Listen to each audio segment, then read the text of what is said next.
Hi guys, this is Jem in here, Tarot Reader. So alamin natin kung ano ang nararamdaman para sa iyo ng person mo. Just a reminder, this is a general reading. So this may or may not resonate with you, so don't take it personally. This is just a guide. This is also a timeless reading, so kung mapanood mo ito sa ibang panahon at ibang pagkakataon, possible na nakatadhanang mapanood mo ang reading na ito. Maaaring mga advice and messages na mapupull out natin ay makatulong sa iyong sitwasyon.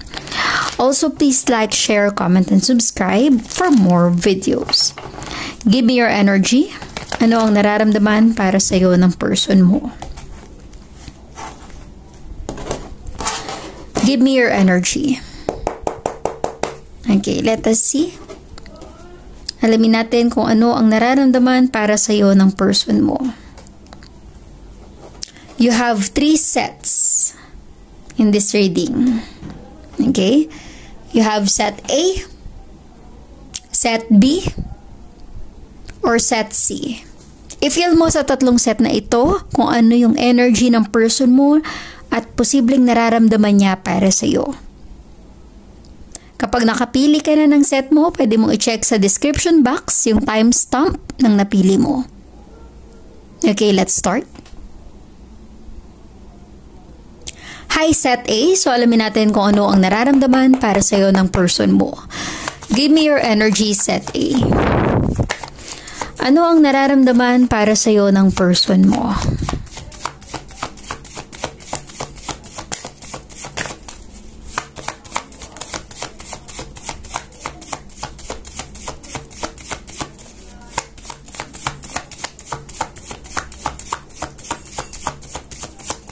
Give me your energy, set A.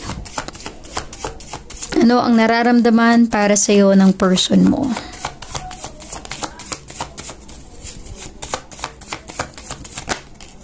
Okay. Set A, you have here the 4 of Wands. A 4 sign. Maaaring ikaw ay connected with a 4 sign, Aries, Leo, and Sagittarius. You have the Justice. This is a strong Libra. An air sign, posibleng connected sa iyo, and you have the 8 of Pentacles, an earth sign. Taurus, Virgo, and Capricorn. Possible na may letter D sa pangalan mo or sa pangalan ng person mo, or maaari ring may letter H. Okay? So resonate as it is, but I'm really getting here, set A, para bang gustong mag-effort ng person mo sa iyo. Parang this time, gusto niyang ibalik kung ano yung effort mo sa relationship nyo. Gusto niyang masuklian. Okay? Nafe-feel ko sa energy na ito, maaaring mas ikaw yung nagpapahalaga sa relationship nyo. Mas ikaw yung umiintindi, umuunawa. Binibigyan mo siya ng security na hindi ka maghahanap ng iba, na talagang loyal ka. At totoo ka sa nararamdaman mo. At pwede kanyang pagkatiwalaan. Okay? I'm really getting here set A. With the Justice and the 8 of Pentacles. Para bang some kind of energy na justice will be served in your favor. Maibabalik din kung ano yung binigay mo sa relationship. Tingin ko yung person mo mag-e-effort with the 8 of Pentacles na masuklian yung pagmamahal, yung pag-aaruga, pag-care mo sa relationship na yun. Para tumagal ang connection nyo sa isa't isa. Okay? Napaka-importante para sa'yo na magkaroon ng secured and stable relationship with your person. At tingin ko, papatunayan ng person na ito na hindi ka nagkamali ng taong pinili mo, ng taong minahal mo. Set A. Nafe-feel ko yung sincerity ng person na ito na talagang committed siya sa'yo. Okay? I'm really getting that kind of energy na justice will be served in your favor. You will receive a good karma. Kasi yun yung ibinibigay mo. Kaya yun ang babalik sa'yo. Ano ang nararamdaman para sa'yo ng person mo? Let us get more energy for you. Set A.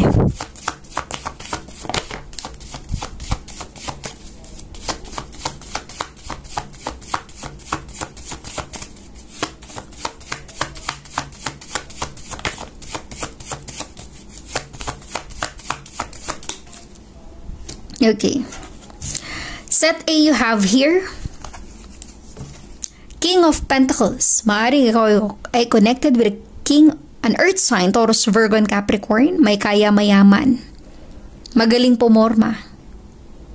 Madiskarte sa buhay. Maaaring energy mo ito, set A, or energy ng person mo, pero magaling siya when it comes to business. Maaaring ang iba sa inyo, posibleng nawalan siya ng time or panahon sa'yo dahil priority niya yung trabaho, yung business niya, yung career niya. Pero this time, parang ikaw naman yung gusto niyang i-prioritize with a Queen of Wands. Maaaring ikaw involved with a strong fire sign, Aries, Leo, and Sagittarius, King and Queen. It feels like you are meant for each other, set A. Gaya ng sabi ko, justice will be served in your favor.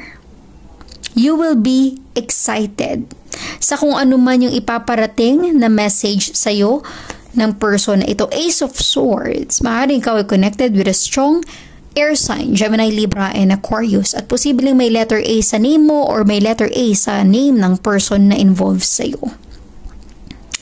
But this time around, the air sign, set A, dahil gusto niyang makabawi sa lahat ng pagmamahal at effort mo sa relationship, you will be the queen. Not necessarily girl or boy, pero para bang ikaw naman yung ipaprioritize niya. Siguro sa tinagal-tagal na ng relationship nyo, maaaring never niyang naparamdam sa'yo na ikaw yung priority niya because of mga sideline niya, trabaho niya, career niya. Kasi yun yung importante sa kanya. Of course, marami pa siyang tinutulungan. Siguro may kanya-kanya pa kayong tinutulungan na pamilya, sinusuportahan, may kanya-kanya pa kayong responsibility.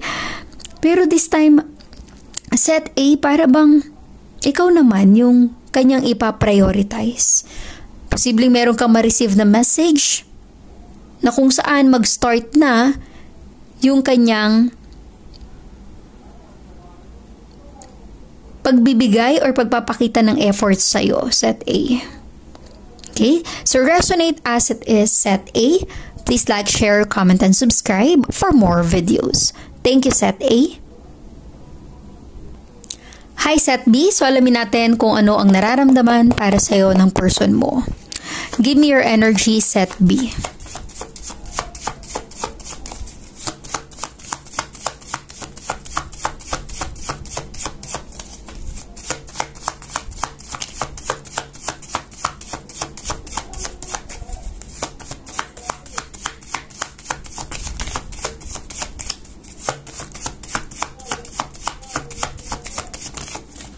Okay.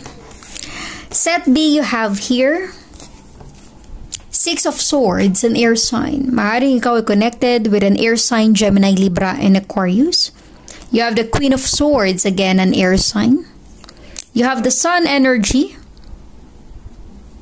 And you have the Two of Swords, an air sign. A strong air sign, set B, ay posibleng connected sa sitwasyon mo with your person, Gemini, Libra, and Aquarius. Possible na may letter B sa pangalan ng person mo or may letter B sa'yo. Posible rin na may letter F. At maaari ring merong letter S sa pangalan ng taong involved sa'yo or sa pangalan mo, set B. Resonate as it is. But I'm really getting here, set B, para bang nagkakaroon kayo ng conflict ng person mo to the point na humantong sa hiwalayan. Kung hindi pa kayo nagkakahiwalay, maaaring kinukonsider na ng isa sa inyo. You have the Two of Swords. Confused, lito, naguguluhan kung magstay ka pa ba sa relationship na ito or bibitawan mo na. Maaaring ikaw, energy mo ito or energy ng person na connected sa'yo, set B. Posibleng ito yung nararamdaman niya. Maaaring gusto niya na makipaghiwalay. Or possible na gusto mo na makipaghiwalay, set B. You have the Queen of Swords. Hindi na kayo nag-uusap. Maaring pag nag-uusap kayo, pag nagkakaroon kayo ng time para sa isa't isa, lagi kayo nag-aaway. Lagi kayo nagtatalo. Okay? Hindi nagiging okay yung sitwasyon, mas lumalala pa. Kaya siguro isa sa inyo kinukonsider ng makikipaghiwalay. Let us get more energy for set B. Ano ang nararamdaman para sa'yo ng person mo? Give me more energy for set B.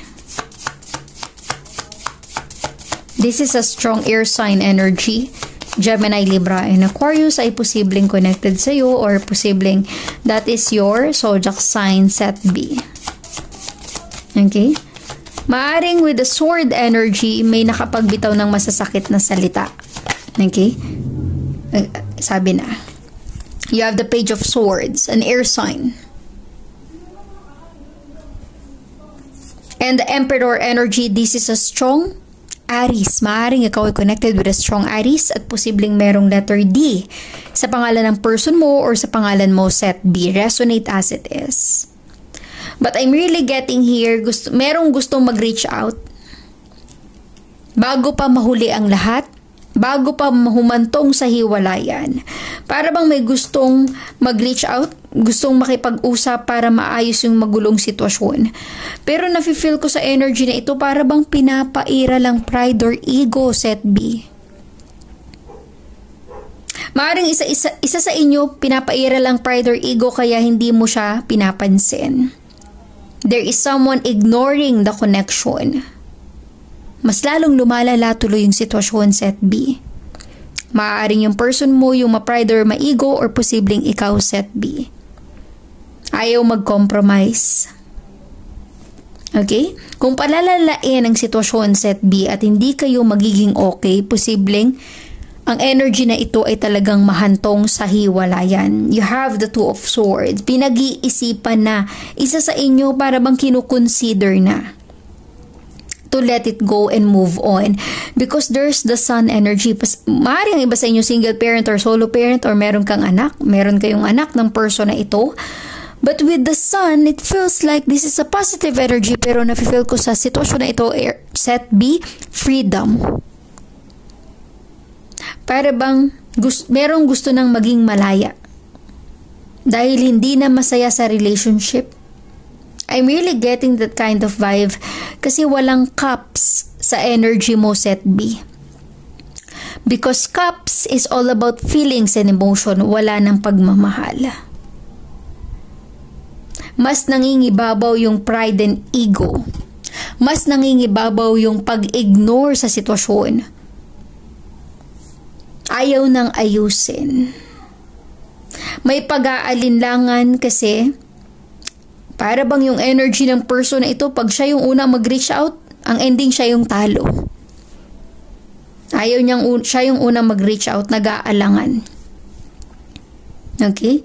It is sad to say na kung talagang kayo ay para sa isa't isa, yung pride or ego lang yung dahilan kung bakit kayo ay magkakahiwalay. Pero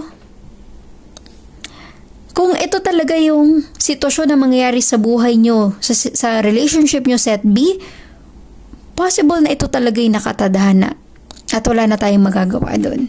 Ibig sabihin nito, kung talagang ito ay matuloy sa hiwalayan, maaring may purpose yan, may dahilan, posibleng ito yung nakaplano sa buhay nyo, sa relationship nyo. Kailangan na lang tanggapin at mag-move on. Okay? So resonate as it is set B. Please like, share, comment, and subscribe for more videos. Thank you, Set B. Hi, Set C. So, alamin natin kung ano ang nararamdaman para sa iyo ng person mo. Give me your energy, Set C. Ano ang nararamdaman para sa iyo ng person mo? Give me your energy, Set C.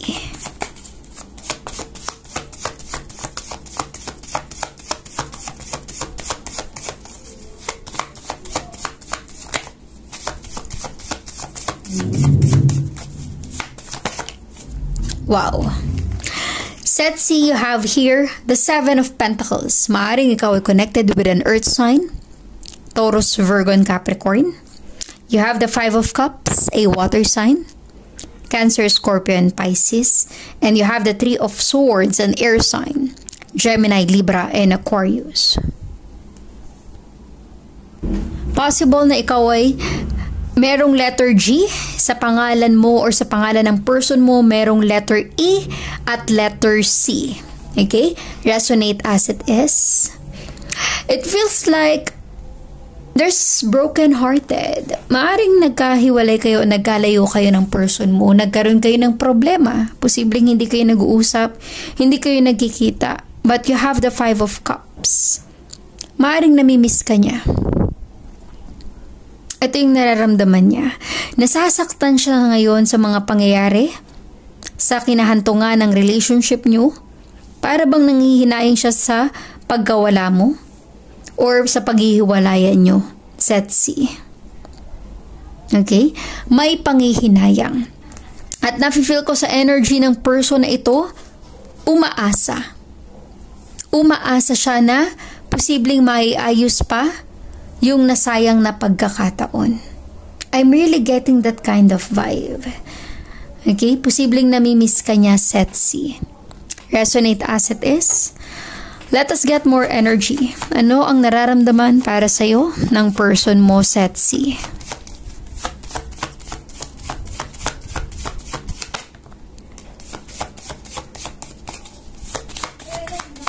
Give me more energy. Ano ang nararamdaman para sa'yo ng person mo, set C? Okay, let us see. Set C, you have here the Knight of Swords, an air sign.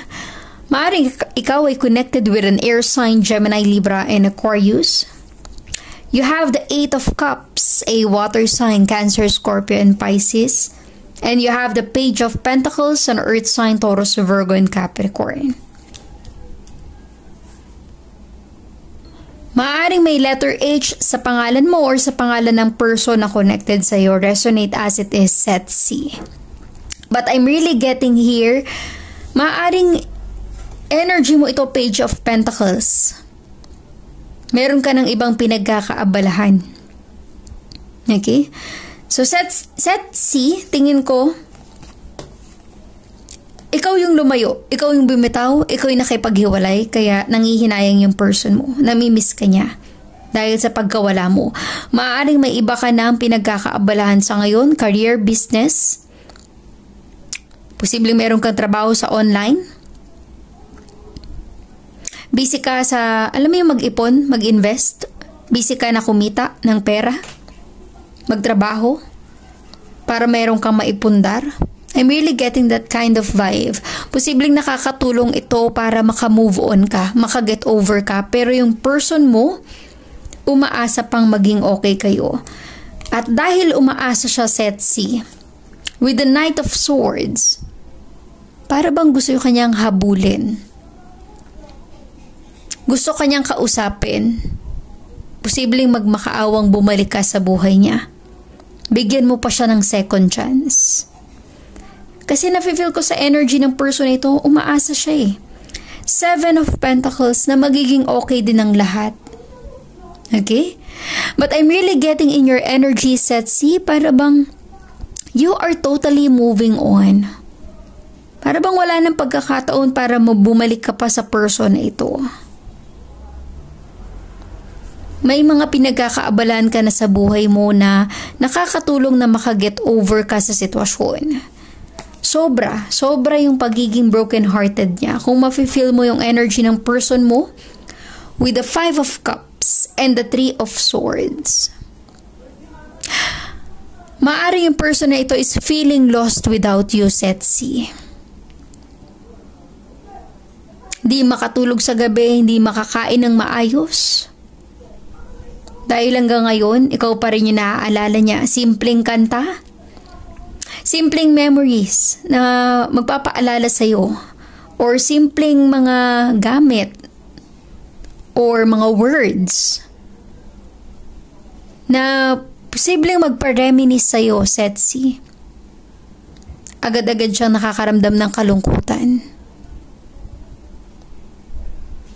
May panghihinayang yung person na ito. Kung ano man yung nagawa niyang pagkakamali or kung ano man yung dahilan ng inyong breakup or separation. Okay? Gusto mong malaman yung nararamdaman niya sa ngayon, sobra yung pain or sadness niya. Kaya siguro para bang gusto niyang gumawa ng way, gumawa ng paraan, Setsi. Hoping yung person na ito umaasa.